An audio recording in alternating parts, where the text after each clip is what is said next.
So I thought this might be a handy video to make.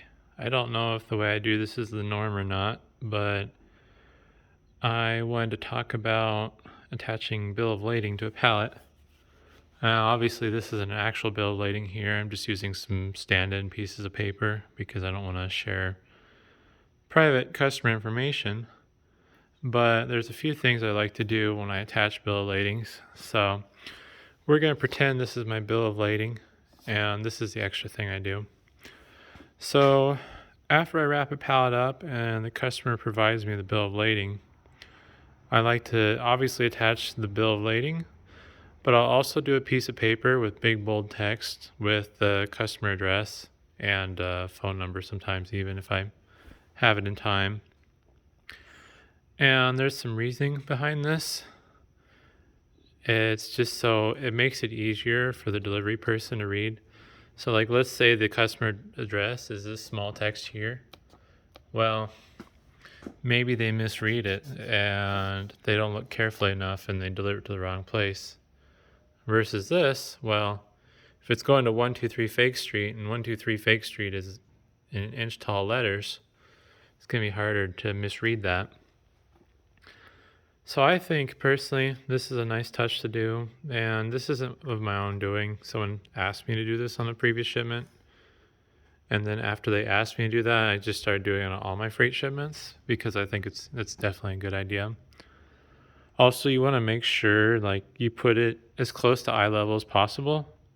Obviously, this pallet is about 6 foot tall, so it's a little easier to do, but if you have a tall pallet, you don't want to like stick your bill of lading all the way down here and they have to like bend down and look at it to read it.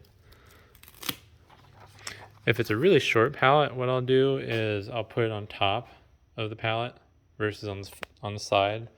So they will have to kind of look down at the bill of lading, but it's just, you want to, my thought process behind this is you want to make it as easy for them to do their job as possible.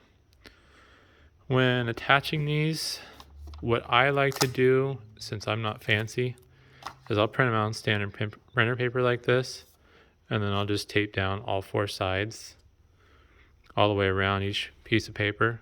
And I'll have them positioned about like this. That way I can just use one piece of tape to hold the pair on.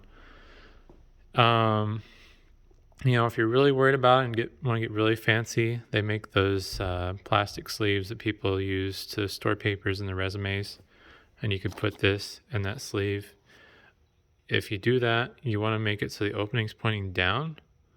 And that's just because if you point it up and water comes down towards it, then you might have the risk of water ingress and then pooling, which could damage the paperwork over time. Generally, shipment shouldn't be in limbo that long, but you kind of want to cover all your bases.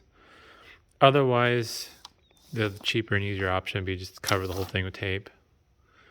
Another thing that I recommend doing with your bill of lading and then that address page is putting it on the front and the back. Obviously, I don't have stand-in on this side for this video, but I always put it on the front and the back of the pallet from where they get into it from the pallet jack, because you never know which way your pallet's going to get put in the semi.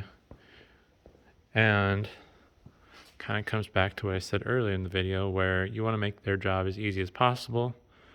That way, when you have a shipment, there's less likely to be issues, basically. So hopefully that tip's helpful. I feel like that it's a really good practice. And if you have any other tips, definitely feel free to share them in the comments below. Thanks for watching.